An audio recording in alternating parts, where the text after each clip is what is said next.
Salut les Alpiens, on se retrouve aujourd'hui pour une nouvelle recette en vidéo, la tarte saveur diesel. Vous allez voir, c'est une tuerie, ça fait un petit moment je ne vous avais pas posté de vidéo. Il y aura bientôt plein de nouveautés sur le site internet, vous allez voir, beaucoup de partenariats, beaucoup de changements aussi, et beaucoup de nouveautés, je vous en dirai plus dans quelques temps. Donc on va commencer par la recette. Donc la tarte saveur diesel est composée d'un sablé breton à la noix de coco, d'une crème pâtissière noix de coco. Sur le dessus en fruits, j'ai choisi les ananas, ça se marie très très bien. Et donc on va commencer par la recette. On commence par le sablé breton de noix de coco. Donc on a besoin de sucre, on a besoin de levure chimique et de sel, de la farine, des jaunes, du beurre et de la noix de coco bien sûr. Donc on va mettre tout ça dans le batteur on fera tourner ça à la feuille. Donc dans le batteur on commence à mettre le sucre.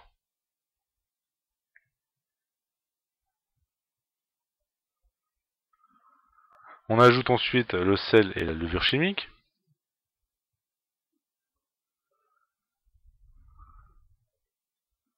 J'y ajoute les jaunes. J'ai ajouté avant un coco.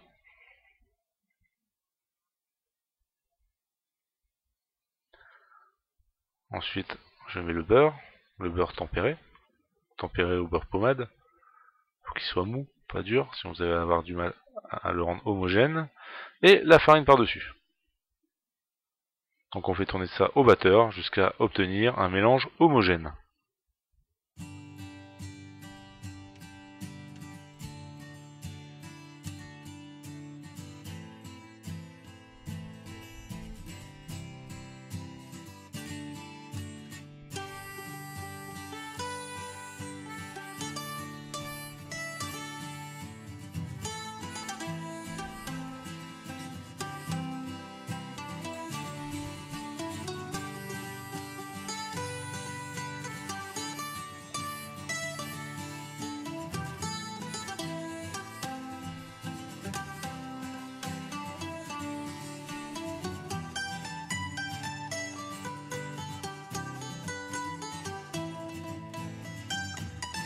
Donc voilà, notre pâte est bien mélangée. Maintenant je vais la filmer correctement pour éviter qu'elle ne croûte et je vais la passer en refroidissement. Donc le mieux c'est de faire la pâte la veille. Comme ça vous mettez au frigo et le lendemain vous la prenez. Elle se travaille très très bien.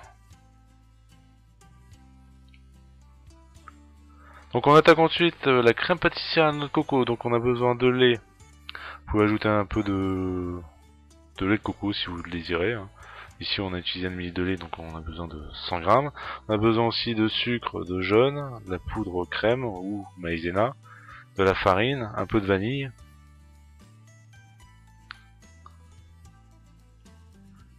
Donc je verse la noix de coco et la moitié du sucre dans mon lait que je vais mettre à chauffer. Donc la noix de coco pourquoi au départ parce que ça...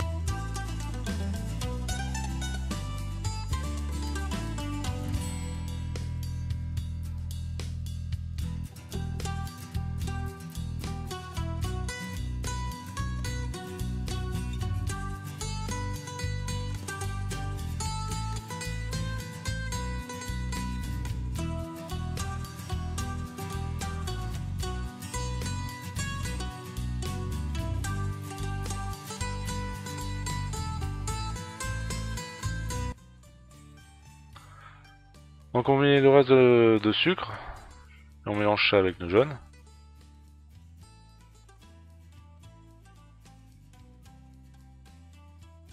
Je mélange au fouet.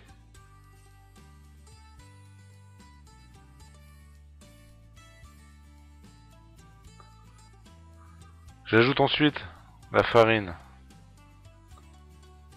la poudre crème ou la maïzena.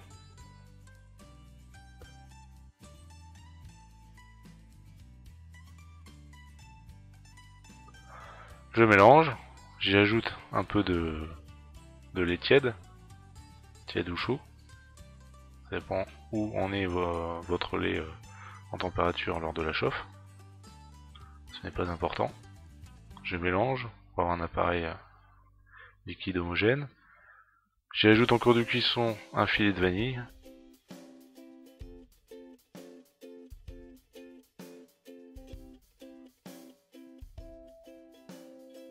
Et une fois qu'on les bout, je verse ma préparation hors du feu dans ma casserole. Je vous dis hors du feu, là je fais sur le feu parce que j'ai l'habitude. Pour ceux qui n'ont pas l'habitude, préférez le faire hors du feu. Une fois mélangé, je le remets à bout.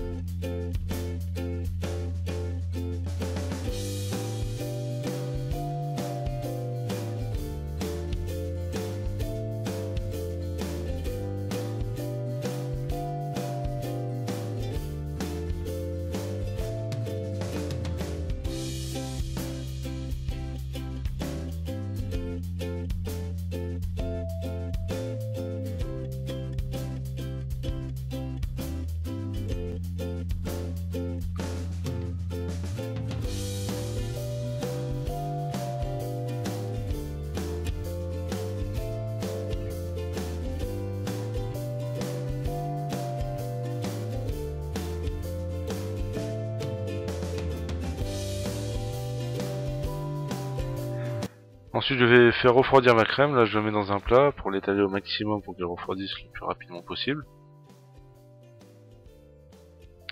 Et je la filme au contact pour...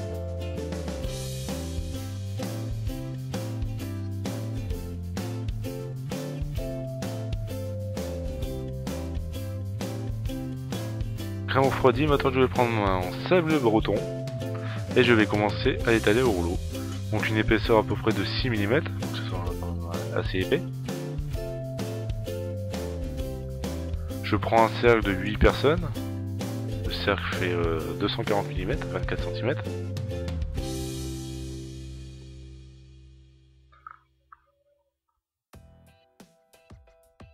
Donc j'enfonce bien mon cercle pour avoir mon tracé. Ça va découper mon sable breton. Et je reprends mon sable breton et je le pose dans mon cercle. Si on fait du papier cuisson et on a un tapis siliconé, peu importe, la cuisson sera la même. Et j'enfourne dans un four à 170 degrés pendant 10 à 12 minutes, selon les fours. Donc voilà, mon sable breton est sorti du four. Donc je le dessercle à chaud, surtout, ce sera plus simple, ça évitera de le casser. Je le laisse refroidir, je le mets de côté, je le réserve. Et ensuite, je vais pouvoir commencer le dressage de notre tarte. Donc je prends ma crème pâtissière, je la mets dans une poche. Et j'en mets partout. Je commence par les bords, pour être bien au bord. Et je finis par remplir le milieu, l'intérieur. Je lisse le tout avec une palette coudée.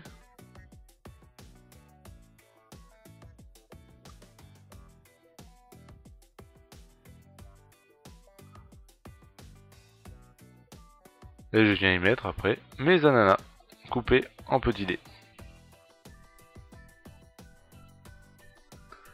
Donc surtout essayez de couper, ou alors vous prenez des fruits en sirop déjà coupés ou des rondelles que vous coupez ensuite après, pour avoir quelque chose de régulier, pour que ça fasse le plus régulier possible. Ça sera plus beau.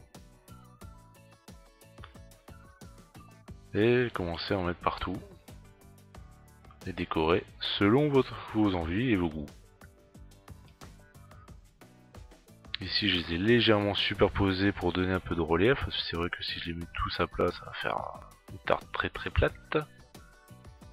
Donc il faut lui essayer quand même de lui donner un petit peu de relief, pour que ça fasse quand même un peu plus beau. Et ensuite je vais y mettre un nappage sur le dessus, donc soit nappage, donc un nappage blond. Vous trouverez ça sur certains sites, ou chez votre marchand, ou alors une confiture d'abricot. Ici j'ai utilisé une confiture d'abricot. Donc si vous utilisez une confiture d'abricot, j'y ai ajouté un filet d'eau et je l'ai fait bouillir. Et ensuite je l'utilise sur le dessus. Pourquoi un filet d'eau? Pour le liquéfier un peu, sinon il sera trop épais bien sûr. Et ça donnera le même rendu qu'un nappage blanc. Donc je l'applique à l'aide d'un pinceau siliconé, pinceau à poil de soie, comme vous le souhaitez. Donc ensuite on va y mettre un peu de noix de coco râpée, pour changer un peu. Donc je prends une assiette, Vous pouvez prendre un peu ce que vous voulez, de la taille inférieure de notre tarte.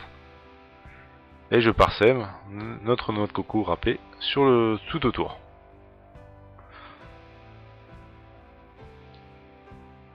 Donc voilà, ça fait au moins quelque chose de bien régulier si vous avez bien centré votre assiette.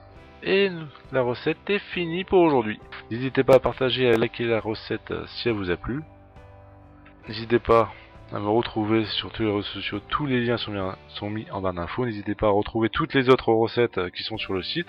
Les liens sont mis aussi dans la barre d'infos. La barre d'infos, c'est juste les infos qui sont juste en dessous de la vidéo pour ceux qui ne connaissent pas encore. Et je vous dis à bientôt pour une nouvelle vidéo. Bye.